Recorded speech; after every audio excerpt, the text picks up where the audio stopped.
Bonjour à toutes et à tous. Normalement, vous devez bien m'entendre. Je vais justement lancer l'enregistrement du webinaire. Hop.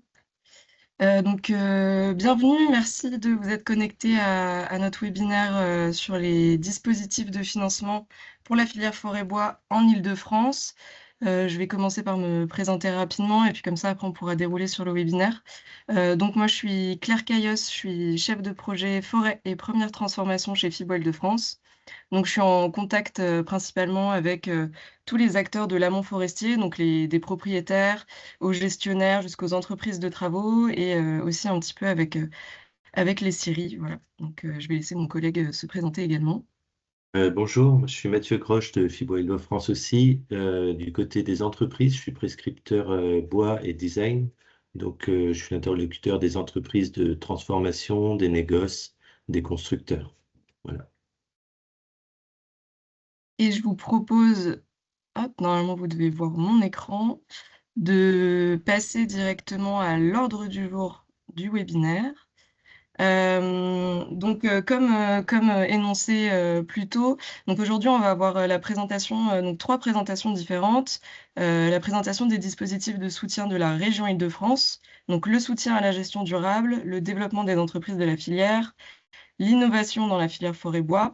On aura aussi un petit tour d'horizon sur les lauréats de l'année précédente et également des aides FEADER, donc sur le soutien de l'amélioration à la desserte forestière et le soutien à la mécanisation forestière. Et on aura ensuite deux témoignages de deux lauréats d'anciens appels à projets de la région. Ce sera présenté par Élodie Migaud, que je laisserai se présenter juste après. Ensuite, on aura une présentation des dispositifs de soutien de l'ADEME, donc là plutôt orientée sur le bois énergie, qui sera faite par Garance Petit, sur le fonds chaleur, les aides aux études de faisabilité, les aides aux investissements et les aides aux équipements pour l'approvisionnement des chaufferies bois du fonds chaleur. Et enfin, en dernier lieu, on aura une présentation du dispositif de soutien de la DRIAF, donc de l'État, qui sera fait par Olivier Bertrand et qui sera sur le renouvellement forestier. Pour les aspects un peu logistiques de webinaire, vous pouvez poser vos questions tout au long de la réunion, directement dans le chat ou alors dans la partie questions-réponses. Et donc nous, après, on pourra les partager à l'ensemble des participants. On fera des sessions de questions-réponses à la fin de chaque présentation. Et si jamais vous avez une question un peu plus précise à poser, n'hésitez pas à lever la main et puis on pourra activer votre micro pour que vous puissiez prendre la parole. Et donc, je laisse la parole à Élodie. Merci Claire pour ces propos introductifs. Donc effectivement, je vais présenter plusieurs dispositifs qui sont proposés par la région, soit via ce sont des dispositifs en propre, donc via l'argent régional, soit des dispositifs proposés par les fonds européens, donc via le FEADER. On peut passer à la slide suivante qui énumère rapidement les aides. J'ai organisé selon les maillons de la filière qui sont soutenus. Il y en a quand même plutôt pas mal qui sont plutôt pour l'amont. On en a aussi d'autres évidemment sur les autres maillons de la filière, notamment la transformation du bois. Et en parallèle, on a le soutien à l'innovation qui touche là tous les pans de la filière, que je vais détailler juste après. Pour le premier dispositif de soutien à la gestion durable, ce qu'on entend derrière, ce sont des soutiens aux documents de gestion, tout simplement, et au diagnostic sylvoclimatique. C'est un dispositif qui est reconduit pour la troisième année consécutive, tout comme les deux autres que j'ai énumérés juste avant sur la partie innovation et la partie soutien aux entreprises. Là, l'idée, c'est de soutenir l'élaboration ou l'adhésion à un document de gestion et on a quadrillé, on va dire, selon la surface concernée. Donc, pour les forêts qui sont comprises entre 4 et 10 hectares, on soutient au CPPS et au RTG. Au-delà de 10 hectares et en dessous de 20, on apporte un soutien au plan simple de gestion, qu'il soit volontaire ou concerté. Et pour les diagnostics sylvoclimatiques, il n'y a pas de sujet de taille, hein. Enfin, évidemment, on soutient entre 4 et 20, pardon. Si on s'arrête à 20 hectares, c'est parce que c'est le seuil qui a été posé de manière réglementaire pour avoir un document de gestion. Donc évidemment, on ne va pas au-delà de ce que la réglementation peut proposer. Nous, on soutient vraiment les propriétaires qui sont engagés dans une volonté de gestion durable et qui souhaitent justement avoir un document de gestion qui soit vraiment porté par leurs soins, on va dire, et qui soient faits de manière volontaire, encore une fois, d'où le nom. Les bénéficiaires, évidemment, c'est les propriétaires. On soutient à la fois les propriétaires qui sont considérés en tant que personnes physiques, c'est-à-dire les propriétaires individuels, ou les personnes morales constituées en entreprise. Là, il y a une petite condition quand le propriétaire est considéré comme personne morale. Il faut absolument que le siège, on va dire, de sa société soit en Île-de-France. Et évidemment que les forêts soient en Île-de-France. Pour les personnes physiques, il peut très bien posséder des parcelles en Île-de-France, mais ne pas être localisé ici. Donc voilà. On peut passer à la slide suivante qui présente très brièvement les montants. Nous, on fonctionne au forfait, c'est-à-dire que c'est la surface de la forêt qui va donner, on va dire, le montant de la subvention. Donc on a une base à partir du seuil, justement, à partir duquel on apporte un soutien. Et ensuite, on apporte un montant supplémentaire par hectare, justement, supplémentaire, couvert par le document de gestion. C'est la même chose pour les documents, pour les diagnostics, pardon, sylvoclimatiques. Donc voilà, sur la manière de procéder. J'ai mentionné dans cette slide au niveau du paiement comment ça se passe, parce qu'évidemment, quand le porteur dépose un projet auprès de la région, il doit ensuite resuivre le fait qu'il a bien réalisé son document de gestion avant de bénéficier de la subvention et avant qu'elle soit versée, tout simplement. Donc nous, ce qu'on demande, c'est comment dire, pour faciliter un petit peu les démarches et éviter que ce soit trop long, on ne demande pas à ce que le propriétaire nous fournisse le document finalisé ou alors l'attestation d'agrément. Nous, on demande juste un document qui a complété, évidemment, qui est accessible sur le site de la région, où il atteste comme quoi il a bien engagé les démarches pour avoir un document de gestion et qu'il a bien fait aussi la démarche pour faire une demande d'agrément auprès du CNPF dans le cadre des plans simples de gestion de la RTG. Donc, comme ça, voilà, on essaye de faire en sorte qu'il n'y a pas trop d'attente parce qu'on sait que c'est assez long avant que le CNPF se prononce sur les demandes d'agrément. Ce qui n'est pas de leur faire, mais voilà, au vu du nombre de dossiers qu'ils peuvent recevoir, ça peut être un peu long. Donc voilà, en tout cas, cette aide, elle est construite de façon à ce que ce soit le plus accessible possible, le plus simple pour tous en termes de pièces sollicitées. Il n'y a pas énormément de choses. Donc voilà, je vois qu'il y a déjà une question de la part de M. Fouché, si vous voulez. Après, je pense qu'on pourra peut-être Ah, rassembler ok, les les questions questions. après, Ok, comme ça marche. ça, Rémi, si tu peux peut-être garder ta question en tête et puis la poser à la fin, comme ça on rassemblera tout, ça sera peut-être plus facile. Ok, ça marche. Et on peut passer à la dernière slide de présentation de cette aide qui est liée au dépôt. Là, quelles que soient les aides, hein, cette slide va revenir. C'est des dépôts qui se font de manière numérique sur la plateforme Mes Démarches, qui est une plateforme de dépôt des demandes de subventions. Voilà, c'est 100% numérique à la région, donc quelle que soit l'aide sollicitée. Donc voilà, ça se passe de cette manière. C'est un dispositif qui est permanent, donc voilà, il est ouvert toute l'année. Il n'y a pas de date particulière pour réaliser le dépôt, contrairement aux deux aides que je vais présenter juste après, qui sont des appels à projets avec des échéances limitées. Là, voilà, le dépôt est ouvert encore une fois. Donc, si vous avez un projet, si vous êtes propriétaire déjà, si vous avez un projet en tête, n'hésitez pas déjà à nous contacter pour vérifier votre éligibilité. Et ensuite, voilà, le dépôt peut être réalisé à tout moment. Ça, c'était pour la partie gestion durable. Je vais passer à l'autre maillon de la filière qui est soutien aux entreprises. Là, comme je le disais précédemment, c'est un appel à projet qui vise à soutenir, comme son nom l'indique, les entreprises de la filière forêt-bois, que ce soit des entreprises qui sont présentes ici déjà et qui veulent se moderniser, ou des entreprises qui souhaitent s'implanter en Île-de-France pour développer leur activité. Nous, on soutient via ce dispositif tous les investissements matériels qui peuvent justement permettre à un porteur de projet de se lancer ou de renouveler son activité.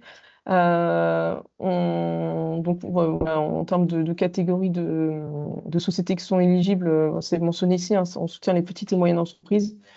Et il faut que la société ait un code NAF qui corresponde à un des maillons de la filière. Donc, ça, c'est présenté dans le règlement d'intervention. Donc, je ne vais pas développer évidemment tous les codes NAF qu'on a listés, mais il y en a plutôt pas mal. Donc, ça permet voilà, de toucher un maximum d'entreprises, mais il y a certaines qui sont un petit peu évacuées.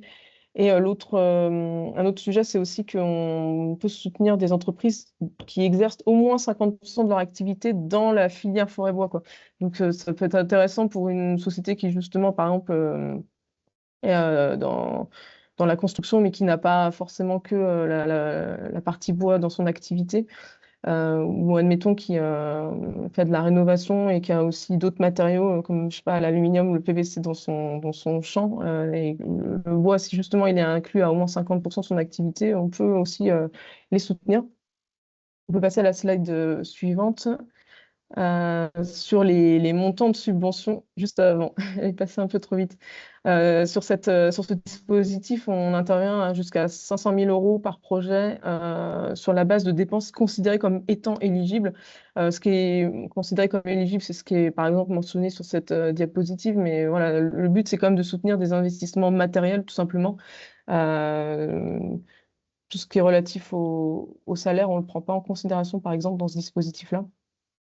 Et on soutient aussi le matériel d'occasion. Donc ça peut être intéressant pour un porteur qui... je vais faire le parallèle avec le FADER que je vais présenter juste après, mais voilà, il y a des porteurs de projets qui ont par exemple envie d'investir dans du matériel forestier, mais qui veulent investir dans de l'occasion au vu du coût de ce type de matériel ou parce que voilà, ils préfèrent fonctionner avec l'économie circulaire, on va dire. Ben, dans le cadre du FADER, c'est pas possible, mais dans le cadre de ce dispositif-là, c'est possible. Donc il y a un moyen aussi voilà, de prendre en charge certains dossiers qui pourraient être, par exemple, non pris en charge via le FADER. Donc voilà pour le soutien aux entreprises. Et je vais passer au dernier dispositif sur la partie, pardon, oui, sur les dates, c'est super important. Comme on est sur un appel à projet, les échéances sont limitées. Donc le dispositif est rouvert depuis le 19 janvier dernier et il se clôturera au 30 avril. Donc n'hésitez pas à venir vers nous si vous avez des questionnements vis-à-vis de ce dispositif. Donc, voilà, pour aller un peu plus en détail, pour voir si votre projet, encore une fois, est éligible. Et si voilà, il y a une volonté de dépôt, évidemment, vous pouvez la faire encore une fois sur la plateforme Mes Démarches. Mais voilà, c'est toujours mieux, je pense, d'échanger en amont avec nous pour expliciter le projet et voir encore une fois si ça rentre bien dans les cases. Et on peut passer, pardon, cette fois-ci au dernier dispositif région qui est sur le soutien aux projets innovants. Donc là, dans le cadre de ce dispositif, on soutient à la fois des entreprises, des associations, et l'an passé, on soutenait aussi les communes ou les structures publiques. Là, pour cette année, la région a décidé de stopper le soutien à ce type de porteur, on va dire, pour certains dispositifs en raison des élections municipales. Donc voilà, ça touche pas que ce dispositif, mais ça fait une typologie d'acteurs en moins, on va dire, pour cet appel à projet. Et là, l'idée, c'est de présenter un projet qui soit dans un des objectifs pardon, qui est présenté sur cette slide. Donc, comme je le disais en préambule, c'est vrai que c'est un dispositif qui touche tous les maillons de la filière. C'est pas que sur la partie construction, par exemple. On peut aussi soutenir des projets qui sont en lien avec l'adaptation des forêts au changement climatique ou qui essayent de valoriser au mieux tout ce qui est relatif à la valorisation des matériaux bois et biosourcés. On peut passer à la slide suivante. Et donc, comme je le mentionnais, voilà, on soutient pas mal de typologies d'acteurs. Là, contrairement à l'autre dispositif que j'ai présenté, il n'y a pas de sujet de catégorisation d'entreprise. Tout à l'heure, il y a, pardon, une sélection, on va dire, selon le code NAF et selon l'activité du porteur. Là, on soutient les entreprises, mais quelles qu'elles soient, quoi. Du moment que le projet rentre, encore une fois, dans un des objectifs présentés sur la slide précédente, ça rentre voilà, dans les clous. La subvention, elle est un peu moins, on va dire, par rapport à tout à l'heure. On apporte une subvention qui peut aller jusqu'à 100 000 euros par projet, encore une fois, selon les dépenses qui sont considérées comme éligibles et avec un montant maximum d'intervention de 50%. Ce taux, il est comme tout à l'heure, il dépend de la typologie de l'entreprise ou du porteur de projet. On fait varier le taux selon les aides d'État qu'on mobilise. Donc, évidemment, ce taux n'est pas forcément celui qui est appliqué pour tous les projets, mais c'est le maximum qu'on peut avoir. Et là, en type de dépenses éligibles, on est à la fois sur des dépenses matérielles et immatérielles, entre guillemets, c'est-à-dire qu'on peut prendre en charge les salaires à hauteur de 25% des dépenses considérées comme éligibles et aussi les frais de publication et de communication des résultats à hauteur de 5%. Le but étant de valoriser au mieux tout ce qui est relatif à l'innovation dans le secteur de la forêt du bois. Donc, autant essayer de pousser les porteurs de projets à diffuser au maximum voilà, ce qu'ils ont pu avoir comme innovation. Allez, pour passer à la dernière slide, donc là, on est sur les mêmes échéances que l'autre appel à projet. Le dispositif est ouvert depuis le 19 janvier dernier et il se clôturera en avril prochain. Donc, pareil, ne tardez pas à venir vers nous si vous avez éventuellement des questionnements et encore une fois, de voir au mieux si ce dispositif-là peut correspondre à votre projet. Évidemment, on est toujours une clé d'entrée intéressante, hein, quel que soit le dispositif, parce qu'à la région, il y a d'autres soutiens qui peuvent être proposés, notamment par le pôle entreprise emploi. Donc, des fois, ça correspond, ce que vous pouvez présenter, par exemple, ne correspond pas à nos dispositifs proposés sur la filière, mais on peut éventuellement vous réorienter vers d'autres dispositifs portés par d'autres services. Donc, voilà, n'hésitez pas à nous envoyer un mail. Les coordonnées seront évoquées à la fin du diaporama. Voilà, j'en ai fini pour la présentation succincte des dispositifs. Je vais vous présenter très, très vite les lauréats de 2025, dont un sera là pour présenter, voilà, apporter son témoignage. Une autre personne sera aussi présente, mais qui est de l'année précédente. Sur le soutien aux entreprises, on est sur un soutien qui a été apporté pour l'amont de la filière uniquement. Voilà, en 2025, les aides au FEADER n'étaient pas ouvertes. Donc, il y a eu évidemment sans grande surprise, un rabattement, on va dire, des projets vers ce dispositif-là. Donc voilà, vous pouvez voir la typologie des porteurs et les montants associés. Et sur le soutien aux projets innovants, là, pour l'année 2025, on a touché plusieurs domaines, on va dire, donc à la fois sur la partie valorisation de la filière forêt-bois et des matériaux biosourcés via la première structure qui a été soutenue, qui est donc une structure publique. On a soutenu aussi un projet en lien avec la construction bois, et le troisième projet, c'était plutôt sur voilà, un accompagnement, on va dire, de la filière dans la traçabilité des produits bois. Donc, plutôt une start-up, on va dire, si on peut la catégoriser comme ça. Et les montants associés sont mentionnés sur cette slide également. Voilà. Sur la partie présentation des lauréats de l'an passé, donc on a eu 3 et 3. Maintenant, je vais passer aux aides du FEADER. Donc, ce sont des aides qui sont maintenant portées par la région. Auparavant, c'était l'État qui avait, qui avait en charge l'instruction de ces projets. Maintenant, voilà, tout est repassé du côté de la région en tant que service instructeur et autorité de gestion.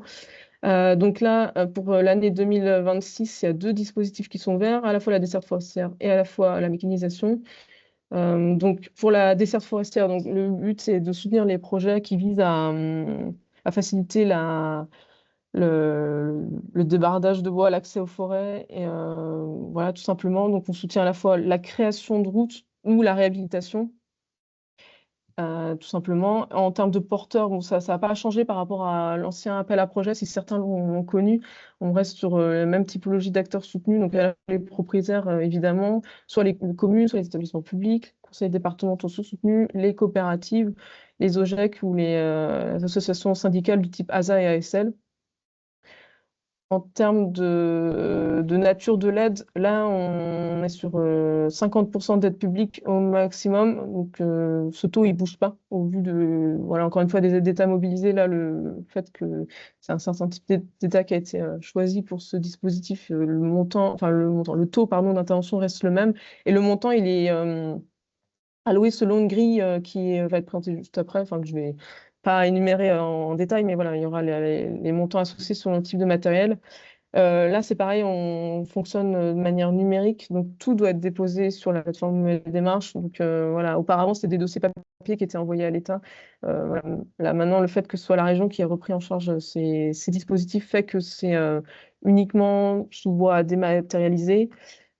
Et étant donné que c'est un appel à projet, il y a des dates définies, donc vous les voyez apparaître à l'écran. Là, le dispositif a été rouvert depuis mi-décembre, donc certains ont déjà eu la communication comme quoi l'aide était réouverte, et se clôturera au 15 juin prochain. Donc là aussi, ne tardez pas à prendre la tâche des services instructeur de la région, donc c'est pas moi ou autre personne de mon service, c'est le service FEADER de la région qui s'occupe de ces dispositifs, mais le contact est mentionné sur la dernière slide de ce diaporama.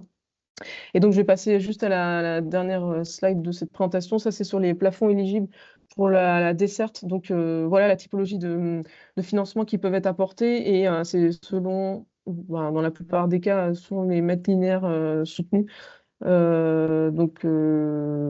En termes de calcul, c'est 50% fois le plafond éligible fois la surface, enfin pas la surface, mais la longueur de la route, par exemple, ou de la place de dépôt qui est mentionnée dans le dossier. Voilà pour la partie dessert forestière. Je vais passer à la dernière présentation des aides FEADER. C'est le soutien à la mécanisation forestière. Donc, voilà, encore une fois, le nom est assez explicite. L'objectif, c'est de soutenir des entreprises de travaux forestiers ou des propriétaires, s'ils souhaitent acquérir du matériel, à justement améliorer leur parc machine. Pour faciliter évidemment l'exploitation forestière, le débardage, le transport, tout simplement. On peut aussi soutenir par le biais de ce dispositif les investissements immatériels, donc par exemple les logiciels qui peuvent servir, ou alors tout ce qui est relatif à la traçabilité du bois. Voilà, on peut passer à la slide suivante. En termes de taux d'intervention, là, c'est un peu moins, c'est 40%. Voilà, et l'idée de l'aide, c'est aussi que ce soit plafonné selon le type de matériel qui est sollicité. On peut brièvement passer à la slide suivante. Pas être très lisible, et je m'en excuse, mais en tout cas, il y a tout un tas de matériels qui sont listés selon la typologie. Donc, soit c'est en lien avec l'abattage, le transport, le débardage, voilà. Donc, il y a des plafonds qui sont mentionnés selon les machines. C'est évidemment l'outil est inférieur au montant qui est mentionné, c'est le taux de 40% qui est appliqué. Sinon, si le montant est supérieur, c'est ce plafond qui fait foi et qui permet de calculer le montant de la subvention. Voilà, tout ça, c'est à retrouver sur le site de la région. Si vous tapez aide à la mécanisation forestière région Île-de-France ou aide à la desserte forestière région, vous trouverez le règlement d'intervention, la notice et puis surtout ce fameux tableau. Comme c'est un appel à projet, on est aussi sur les mêmes dates que l'autre dispositif que j'ai présenté succinctement. L'aide est ouverte jusqu'au 15 juin prochain. Donc, ne tardez pas non plus si vous avez un besoin ou voilà, un questionnement par rapport à ce dispositif. Surtout que ça fait un petit moment qu'il n'a pas été réouvert. Donc, je pense qu'il y en a qui attendaient ce soutien avec une certaine impatience. Donc, voilà, là, vous pouvez voilà, contacter le service FADER et poser vos questions pour savoir, encore une fois, si vous êtes éligible à ce dispositif. Donc là, j'en ai terminé sur la présentation des aides. Super. Merci beaucoup, Élodie. Je pense qu'on peut passer déjà par les témoignages qui répondront peut-être à quelques questions que se posent les participants. Donc, je vous propose de commencer par le témoignage de l'entreprise Abasi, qui est une entreprise de travaux forestiers, qui a donc bénéficié du dispositif de soutien aux entreprises de la session 2025. Donc, normalement, Monsieur Abasi, vous pouvez ouvrir votre micro. Vous devriez avoir l'accès, si vous nous entendez bien. Allô? Oui, Oui, allô? on vous entend bien. Oui, parfait. Alors, donc je me présente. Je suis Florim Abasi, gérant de la société Entreprise Forestière Abasi. On est spécialisé dans tous les travaux forestiers. Donc, on façonne le bois, on débarde, on le coupe en 50, en 30, en 33, etc. pour le vendre directement au client. Donc après, on est spécialisé dans le bois de chauffage pour les particuliers et aussi pour les professionnels.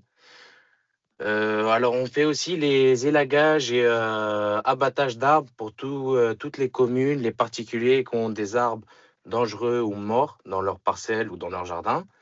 Donc, voilà pour la présentation. Alors, on a contacté la région Île-de-France pour parvenir à nos projets d'un combiné à bois de chauffage. Excusez-moi. On a fait appel à la région Île-de-France pour notre projet de combiné à bois de chauffage. Donc, c'est un projet qui a été évalué, on va dire, aux alentours, normalement, 350 000 € TTC. Donc, c'est une machine qui permettra justement d'améliorer la chaîne de production, une productivité beaucoup plus importante, une facilité de travail pour les ouvriers et pour le personnel. Il y a les nouvelles technologies qui permettent d'avoir une consommation beaucoup plus basse que les anciennes machines qu'on a actuellement. Donc, on renouvelle le parc pour une amélioration du travail, de la vie au travail pour le personnel et ainsi réduire les coûts et pour l'environnement aussi. Il y a une forte participation par rapport à ça. Donc, on a été subventionné à 50%, donc un montant de 175 000 €. Donc, ce qui nous a permis de faire l'achat de cette machine, nous faciliter, on va dire, du côté professionnel par rapport à ça. Donc voilà. Et peut-être préciser quand est-ce que du coup vous recevrez la machine, Ouais. ou si vous l'avez Alors, déjà reçue. Je sais pas al- ce qu'on pense alors, là. on n'a toujours pas reçu. On devrait la recevoir. On n'a pas de date exacte encore, mais normalement, courant mars, on devrait recevoir la machine. Comme c'est une machine qui est faite sur mesure par rapport à nos critères et à nos besoins, ça prend un certain délai de fabrication.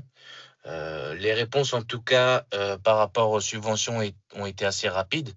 On a commencé à s'intéresser par rapport aux subventions, on va dire courant mars. On a commencé les démarches après un mois, quand on s'est bien informé par rapport au sujet. On a eu une réponse d'accord en septembre. Entre-temps, on avait déjà parlé avec le fournisseur pour l'élaboration de la machine, prendre un petit peu d'avance, on va dire, le temps de la réponse. Donc septembre, on a eu l'accord. Donc après, on fait les demandes pour recevoir les subventions. Et entre-temps, la machine est bientôt finalisée. Donc on devrait recevoir la machine courant mars, avril. Voilà. Super. Bah, écoutez, merci beaucoup pour votre témoignage. Je vous invite peut-être à rester encore juste 5-10 minutes au cas où il y a des questions qui vous concernent. Et voilà. Mais en tout cas, merci beaucoup, Monsieur Abazi. Je vous en prie.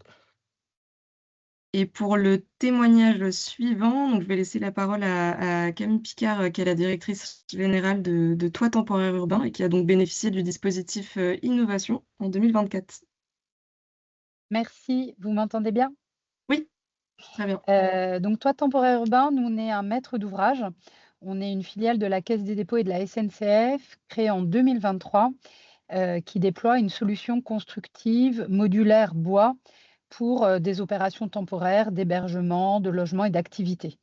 Et donc, on a candidaté pour le dispositif Innovation filière bois sur l'innovation liée à notre premier projet, un démonstrateur qui est réalisé à Stein, qui sera livré le mois prochain et qui est un centre d'hébergement réalisé à partir d'un système constructif modulaire bois qu'on a mis au point avec l'entreprise Selvea, qui est du bois français, qui n'est pas du bois francilien. Mais on est dans la catégorie utilisation, usage des matériaux biosourcés, puisque c'est du bois français des Cévennes et avec des isolants biosourcés. Donc dans ce cadre-là, c'est un projet assez conséquent. C'est un projet de construction de 1 500 m² qui est réalisé pour une durée comprise entre 3 et 7 ans au Clos Saint-Lazare à Stein, en Seine-Saint-Denis, pour l'accueil de femmes isolées avec enfants. Ce projet, ça c'est intéressant peut-être aussi de le noter, il a bénéficié d'une subvention de la région au titre de l'urbanisme transitoire qui a bénéficié à l'association qui va opérer ce centre d'hébergement. Donc c'est intéressant de savoir que voilà, il peut y avoir différents leviers. Donc on a un gros soutien de la région, mais qui n'est pas fléché sur les mêmes objets, ça c'est important. Et donc, on est venu demander le soutien pour pouvoir déployer ce système constructif qui a une capacité de réemploi extrêmement forte, puisque ce qu'on entend démontrer à Stein, c'est qu'on est capable de faire des constructions avec les mêmes qualités que le pérenne. Donc, on est conforme à la réglementation environnementale à un seuil d'applicabilité 2028. Et avec un truc en plus, à savoir que ce bâtiment sera facilement déplaçable pour un prix un coût du déplacement inférieur à 10% du prix de revient de l'opération. Donc l'opération, c'est une opération tout compris, y compris, on va dire, les frais de maîtrise d'ouvrage, etc., qui approchent les 6 millions. Donc c'est une opération à un coût important pour laquelle donc, on a obtenu un financement de 100 000 € de la part de la région, ce qui est toujours appréciable. Et par ailleurs, dans les obligations qui sont les nôtres en tant que bénéficiaire de cette subvention, on a celle de recruter des stagiaires. Et pour dire qu'on a été très surpris et heureusement surpris, puisqu'on a eu des candidats via le site de la région Île-de-France et des très bons candidats. Et donc, on a eu la chance d'avoir successivement 2 stagiaires qui sont intervenus à nos côtés sur la partie communication. Et moi, j'aurais une petite question, peut-être vous y répondrez après, j'en profite.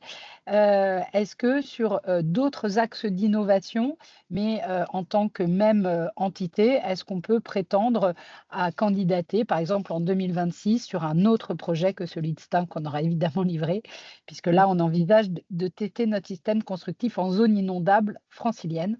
Et donc, voilà, c'était une petite question intéressée. Merci. Oui, bien sûr, il y a pas de sujet.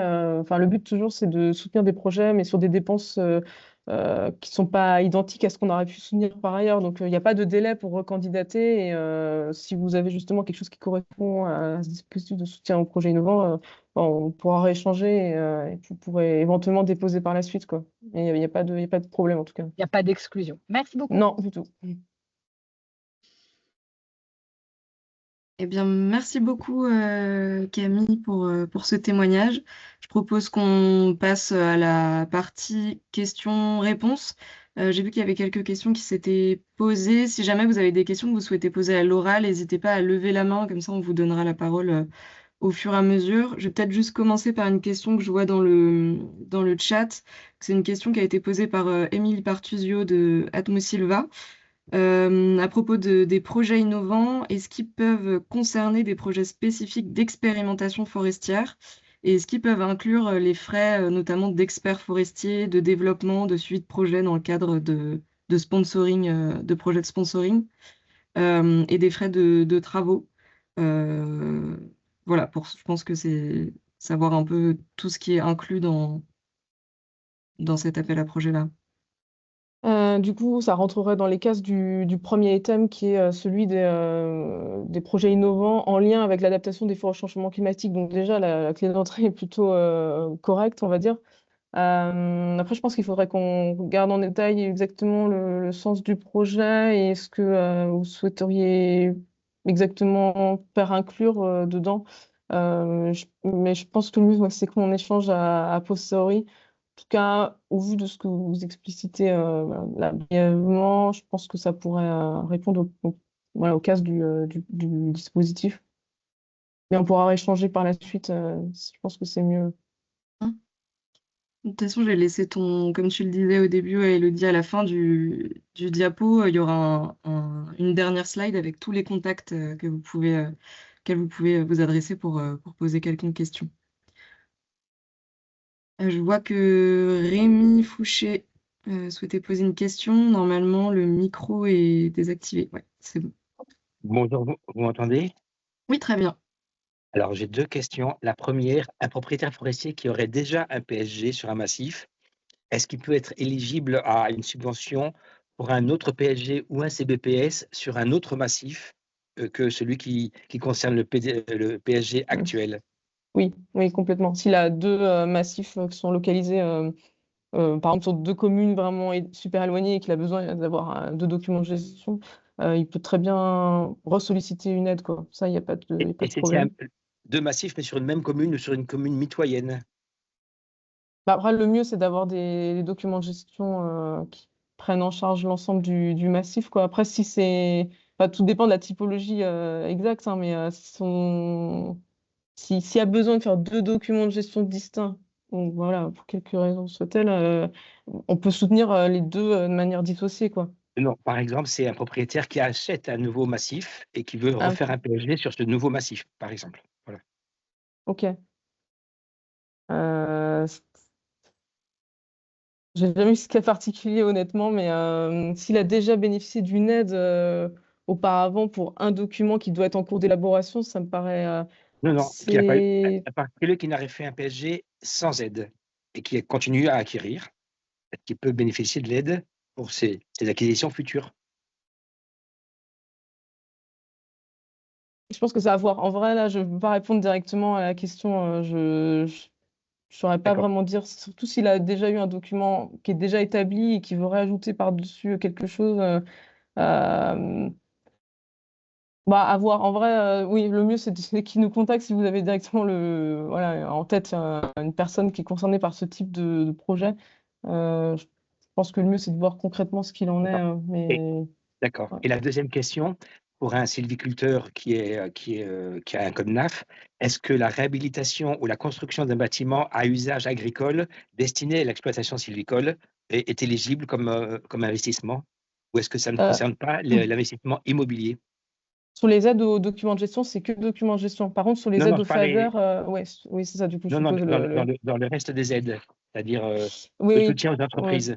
Est-ce que l'immobilier, la Non, réhabilitation d'un bâtiment, non, ça, on ne le prend pas. Sur la partie soutien d'entreprise de la région, on ne prend pas en charge ce type d'investissement. Par contre, via les aides du FADER, les hangars sont éligibles. Donc, aide FADER, mécanisation, ça pourrait être pris en considération. Par contre, il faut vraiment qu'il y ait une vocation sylvicole, parce que si c'est en premier lieu agricole, mais usage forestier de temps en temps, là, ça va être un peu compliqué pour non, non, justifier de pourquoi strictement personne. sylvicole, par exemple, un hangar Ouais. strictement sylvicole pour Ok, abriter ça du marche. Bon, bah, matériel ça irait. Ça irait. Il n'y a pas de dans le cas problème. du Ouais. FEDER. OK, Oui, c'est merci. vraiment aide FADER, ouais. Merci. Merci beaucoup. Je vois que Madame Potier souhaitait poser une question également. Normalement, vous pouvez ouvrir votre micro.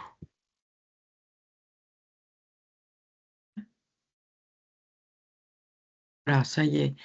Oui. Oui, bonjour. J'ai vu qu'il y avait des aides quand comment il y avait une ouverture de CBPS.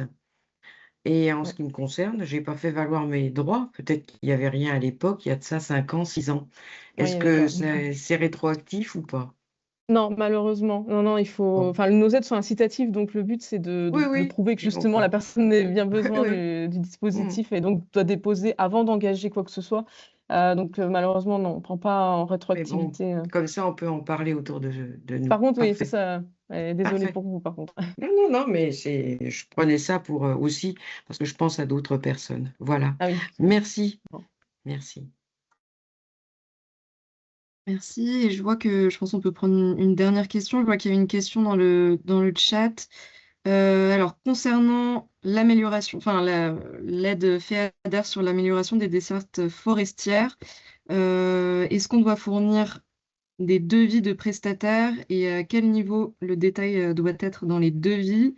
Par exemple, est-ce que la main-d'œuvre associée à chaque ligne doit être détaillée ou est-ce que ça peut être plus global sur l'ensemble? Et après, il y a une autre question par rapport au diagnostic sylvoclimatique.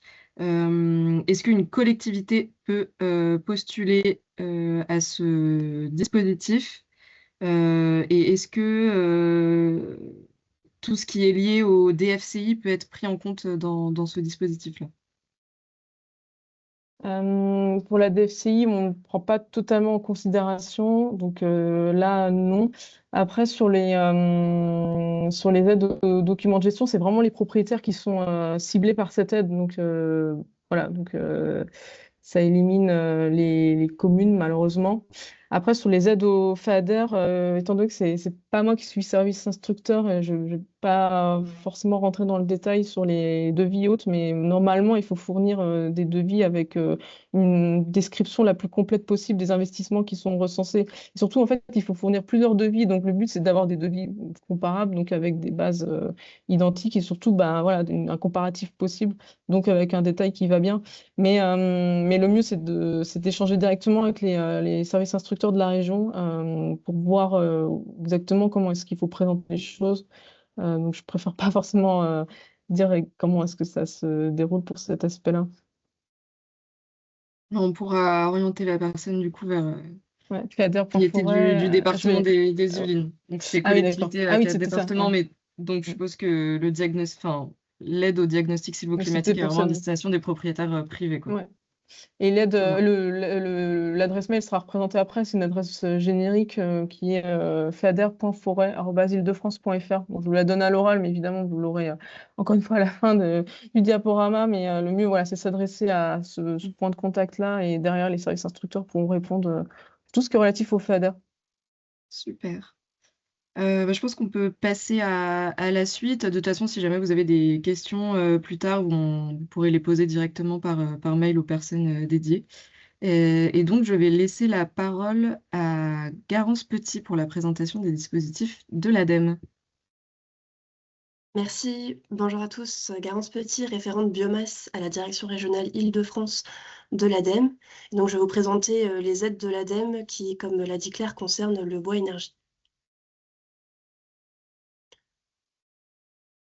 Ouais, alors je vais rapidement présenter le Fonds Chaleur, qui est un dispositif de soutien à la chaleur renouvelable qui existe depuis 2009 sur l'ensemble de la France et qui permet d'aider différents modes de production de chaleur renouvelable, donc la biomasse d'une part, mais aussi la récupération de chaleur fatale, la géothermie, le solaire thermique et la méthanisation, et également les réseaux de distribution de cette chaleur.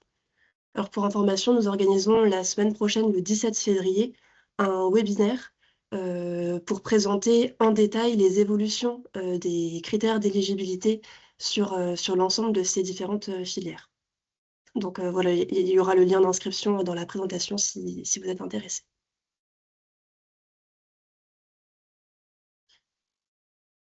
Alors, les aides du Fonds Chaleur sont conditionnées au respect de la démarche ENR Choix, qui est présentée sur ce schéma. ENR Choix, c'est une démarche qui a été mise en place par l'ADEME pour orienter les porteurs de projets vers le mode de production de chaleur le plus pertinent possible, donc pour leurs projets, mais aussi au niveau du territoire pour maximiser le recours aux énergies renouvelables. Alors concrètement, c'est un arbre des choix que vous voyez ici, où en premier lieu, on demande de regarder la sobriété et l'efficacité énergétique, c'est-à-dire la réduction des consommations d'énergie, donc par exemple en isolant des bâtiments ou en baissant les températures des radiateurs. La deuxième étape, c'est la mutualisation, c'est-à-dire que si un réseau de chaleur existant à proximité d'un potentiel projet, en premier lieu, il faut voir si on peut s'y raccorder. Si ce n'est pas le cas, est-ce qu'on peut réfléchir à créer un réseau de chaleur avec plusieurs bâtiments à proximité plutôt que de lancer plusieurs projets individuels?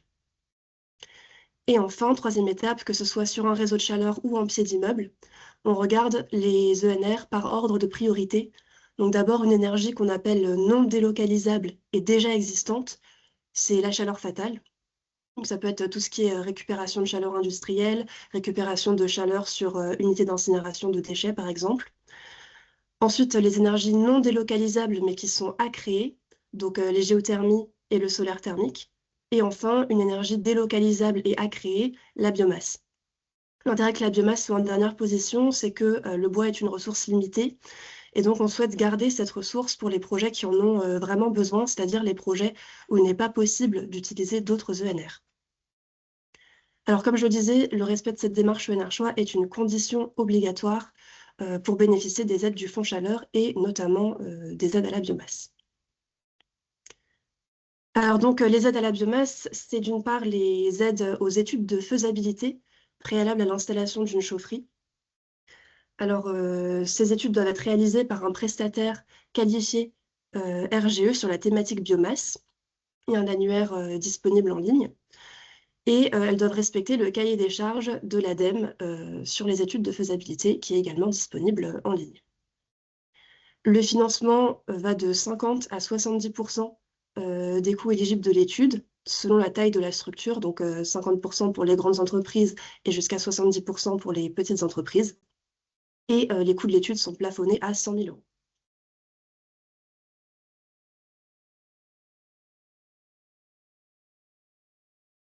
Et ensuite, on peut également apporter des aides à l'investissement pour les chaufferies et éventuellement les réseaux de chaleur qui y seraient associés.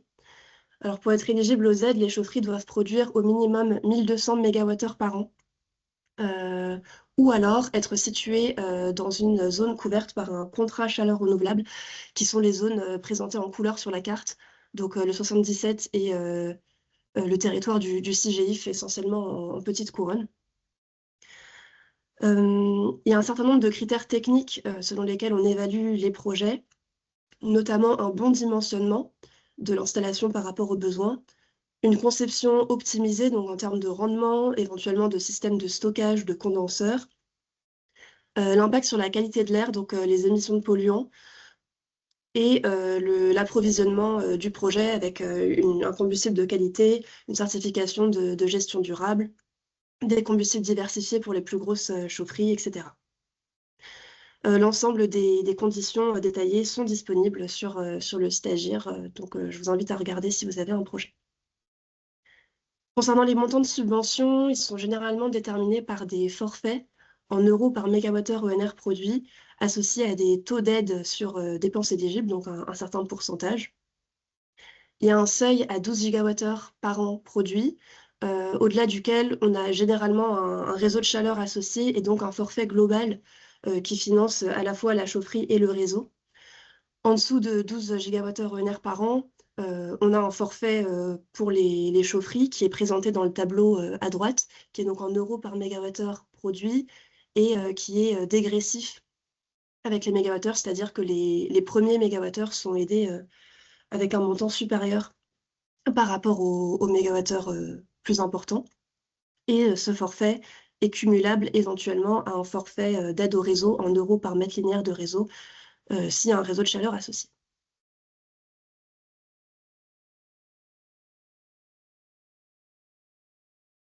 Et enfin, il existe également une aide aux équipements pour l'approvisionnement des chaufferies bois du Fonds Chaleur. Donc le but, c'est de promouvoir un approvisionnement de qualité pour les chaufferies financées par l'ADEME, donc via le dispositif que je viens de présenter, ou bien via des appels à projets nationaux type BCIAT pour les chaufferies industrielles. Alors ce qu'on peut financer, c'est soit la création et l'aménagement de plateformes de stockage de combustible, soit des équipements de production de combustible, donc tout ce qui est matériel de broyage, criblage, pesée, tri pour tout ce qui est bois en fin de vie, bois déchets. Les critères principaux d'éligibilité à cette aide, c'est premièrement un diagnostic de territoire, c'est un document qui justifie le besoin localement d'avoir des nouveaux équipements de production ou de stockage de bois énergie. Ensuite, deuxième critère, c'est d'avoir plus de 50% des combustibles qui sont produits ou stockés sur la plateforme à destination de chaufferies financées par l'ADEME. Et enfin, une adhésion à un système de certification de la gestion durable, donc PEFC, FSC, et pour la plaquette forestière, une certification à plus de 50% du taux régional. Donc en Ile-de-France, les forêts sont certifiées à 44%. Donc il faut un minimum de 22% de combustible PEFC. Le montant d'aide maximum pour les plateformes, c'est 30% du surcoût par rapport à une solution de référence. Donc pour une plateforme en référence, on considère une bâche avec un coût moyen de 4 € par mètre carré.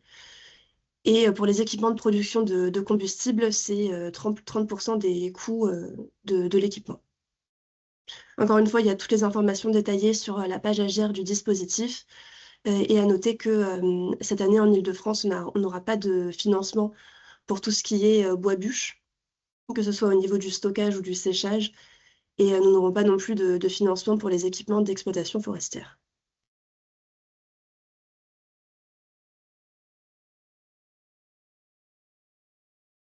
Et enfin, sur les modalités de candidature, voilà, comme je l'ai dit plusieurs fois, tout est sur la plateforme Agir pour la transition de l'ADEME. Donc, vous y retrouverez tous les détails par thématique, également la possibilité de déposer directement les dossiers sur la plateforme. Les aides que je viens de présenter sont disponibles au fil de l'eau toute l'année, donc il n'y a pas de date de relève particulière. Et point important à noter, il faut déposer les demandes d'aide avant d'avoir engagé l'opération, donc avant d'avoir signé un devis ou signé une commande. Voilà. Et évidemment, comme pour les dispositifs présentés par Élodie, si vous avez une idée de projet, je vous invite à me contacter pour en discuter ensemble. Merci beaucoup. Merci beaucoup, Garance. Si jamais des personnes souhaitent poser des questions, n'hésitez pas à les écrire ou alors à lever la main directement. On a une question juste pour une confirmation. Est-ce que le CCRT en Île-de-France, dans le cadre du Fonds Chaleur, est de nouveau mobilisable en 2026? Oui, tout à fait. Alors c'est donc sur les zones que j'avais montrées sur la carte, donc 77 et territoire du CGIF, principalement Petite Couronne. Donc si vous avez un projet à moins de 1200 MWh dans ces zones-là, on peut effectivement l'aider. Ok, super. Attends juste un petit peu, j'ai pas l'impression d'avoir d'autres questions. Mathieu, tu peux me dire si jamais t'en vois d'autres, mais je n'ai pas l'impression. Je pourrais répondre à l'écrit dans le chat si besoin plus tard. Ouais. Et de toute façon, et on remettra ton contact à la fin, et puis il est aussi dans la présentation, donc si jamais des personnes ont des projets, qu'ils n'hésitent pas à te contacter directement. Merci beaucoup, Garance, en tout cas. Merci. Je propose donc de passer à la dernière présentation, donc au dispositif de soutien de l'État, donc de l'ADRIAF, qui sera présenté par Olivier Bertrand. Alors normalement, Olivier, tu peux activer ton micro, ça devrait fonctionner. Écoute, c'est ce que j'ai fait. Donc, est-ce que vous Super. m'entendez bien? Très bien. Super. Bonjour à tous. Donc, Olivier Bertrand, je suis le chef du pôle filière bois, biomasse et bioéconomie à la DRIAF. La DRIAF est la direction régionale et interdépartementale de l'agriculture, de l'alimentation et de la forêt d'Île-de-France. On est un service qui représente l'État au niveau régional sur ces thématiques et qui est rattaché au préfet de région.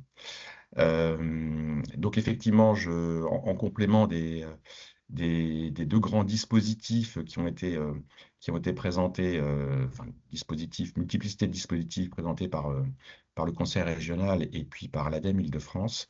Je vais vous donner quelques éléments. Alors, je m'en excuse par avance, qui vont sans doute vous laisser un petit peu sur votre faim par rapport aux aides de l'État qui seront disponibles et mobilisables en 2026. Visibilité encore très limitée pour cette année. Vous le savez tous, on est dans le cadre d'un contexte budgétaire bien particulier, avec un projet de loi de finances qui a été adopté très tardivement, en l'occurrence au début de ce mois, donc il y a 10 jours, donc en lecture définitive à l'Assemblée nationale. On n'est pas complètement encore au bout du processus, j'allais dire institutionnel, de validation du projet de loi, dans la mesure où, peut-être l'avez-vous vu, une saisine du Conseil constitutionnel a été faite par le gouvernement lui-même sur son propre projet de loi. Donc, on est en attente du retour du Conseil constitutionnel sur le texte. Voilà, et c'est qu'une fois que le texte sera complètement validé, donc y compris par le Conseil constitutionnel, qu'ensuite, j'allais dire par cascade, le budget de l'État pourra être mis en œuvre de manière opérationnelle au niveau des différents ministères, quels qu'ils soient, et, euh, et au niveau de la mise en œuvre à l'échelle des territoires. Donc voilà, donc peu de visibilité, comme je vous le disais. Un point juste avant, Claire, avant de passer à cette deuxième slide, juste vous dire que néanmoins, par rapport au sujet qui nous intéresse aujourd'hui, on a l'assurance que, en ce qui concerne le renouvellement forestier, euh, le guichet qui a ouvert fin 2024 devrait réouvrir dès lors que toutes les conditions que je viens de citer auront été réunies, hein, au niveau de loi de finances et budgétaire. Sur ce volet-là, à minima. Ensuite, on espère qu'évidemment, il y aura d'autres dispositifs de l'État, car vous le savez, tous les ans, à l'échelle de la filière, de l'amont à l'aval, il y a un certain nombre d'aides qui sont déployées, mais pour le moment, il est encore trop tôt pour pouvoir en dire plus. Donc, slide suivante. Merci Claire. Voilà quelques éléments de rappel sur l'aide au renouvellement forestier France Nation Verte. Alors, c'est un dispositif qui, de fait, a été suspendu à la fin de l'année 2025, juste avant Noël, dans l'attente et en l'absence de budget voté pour 2026. C'est un dispositif qui avait été lancé donc, par le ministère en charge des forêts et qui, en tout cas ceux qui sont dans le secteur forestier le connaissent bien, avait succédé à deux autres dispositifs d'aide au renouvellement forestier portés dans le cadre de France Relance, puis de France 2030. La particularité majeure du dispositif France Nation Verte, donc, qui était en gros actif depuis une année, c'était que tout porteur de projet, tout propriétaire pouvait déposer tout au long de l'année voilà, une demande d'aide. On n'était pas dans le cadre d'un appel à projet avec des dates fixes. C'était un guichet ouvert qui permettait de faire la demande. Voilà, l'instruction se faisant ensuite au niveau des DDT, donc les directions départementales du territoire, au fil de l'eau, et ça dans la limite des crédits qui étaient disponibles. Voilà, donc c'est ce même principe qui sera conservé dès lors que le guichet sera réouvert en 2026. Voilà, on espère le plus tôt possible, mais on n'a pas encore de date, vous l'avez compris. Avec quelques modifications, vous pouvez le voir sur la slide, le cahier des charges va certainement évoluer, à la fois sur les différents volets qui sont finançables et puis sur les exigences qui sont attendues. Jusqu'à maintenant, on avait un cahier des charges qui prenait, en termes de périmètre, en considération à la fois la reconstitution de peuplements sinistrés. Voilà, si vous vous référez au cahier des charges de l'an dernier, on était sur le volet 1, l'adaptation au changement climatique et puis les peuplements pauvres. Voilà, il existe en ce moment un certain nombre de discussions interministérielles sur l'évolution de ce cahier des charges et il est très probable que, voilà, dès lors que le guichet sera réouvert, on aura une modification, des ajustements sur ce cahier des charges, à la fois pour tenir compte des retours d'expérience qu'il y a eu au niveau national sur une année écoulée de dispositifs, et puis sans doute également dans le cadre d'un budget contraint, comme on dit, donc de moyens budgétaires qui potentiellement peuvent être réduits pour le dispositif. Voilà, un recentrage, ou en tout cas une priorisation, on va dire, des chantiers réalisables dans le cadre de ce dispositif d'aide.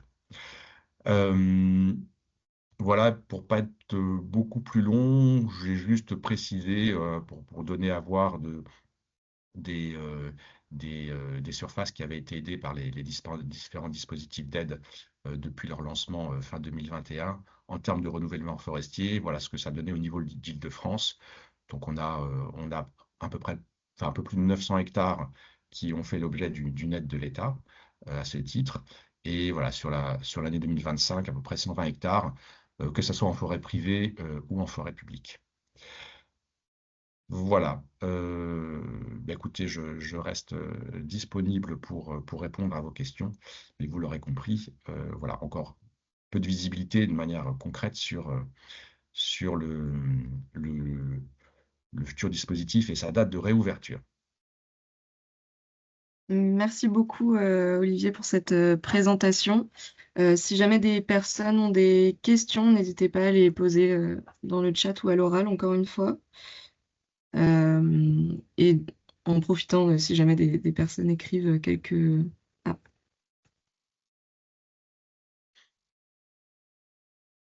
Alors, pardon, j'ai du mal à voir les conversations en même temps. Il y a une question sur est-ce que la présentation pourra être envoyée aux participants ou sera téléchargeable sur le site Fibois? Oui, justement, donc l'ensemble de la présentation, là, elle a été enregistrée, donc on la mettra sur notre chaîne YouTube dans les prochains jours. Et puis on vous enverra à l'ensemble des inscrits, on enverra le support de présentation. Donc vous aurez toutes les informations. Et notamment, donc, dans les deux dernières slides, pardon, on vous a mis un lien vers notre site internet où on met toutes les aides financières, donc les subventions de l'Île-de-France qui sont à jour. Donc, on essaye de le faire assez régulièrement. Donc, n'hésitez pas à aller regarder cet onglet assez régulièrement si des aides vous intéressent. Elles sont classées par typologie d'acteurs en plus, donc c'est assez pratique en fonction de si vous êtes un propriétaire forestier, une entreprise de l'amont, une entreprise de la construction ou un acteur du bois énergie, par exemple. Et ensuite, dans cette dernière slide, donc les contacts auxquels vous pouvez vous référer si vous avez des questions. Donc, le contact d'Élodie Migaud, notamment, qui a fait la présentation sur les aides régionales, de Garance Petit pour les aides de l'ADEME, et une adresse plus générique pour les aides liées au FEADER et les aides de l'État. Et ensuite, vous avez les contacts clés de FiBois Île-de-France, donc les contacts du pôle Amont et Bois Énergie, du pôle Bois Construction et le contact de Mathieu pour les entreprises de la seconde transformation. Ouais, j'ai l'impression qu'on n'a pas d'autres questions, donc je pense qu'on va pouvoir clôturer ce webinaire. En tout cas, merci beaucoup à tous les intervenants pour leur présentation. Et puis merci à l'ensemble des participants. On vous enverra rapidement tous les contenus pour que vous puissiez suivre toutes ces informations au plus près. Merci beaucoup, puis bonne journée.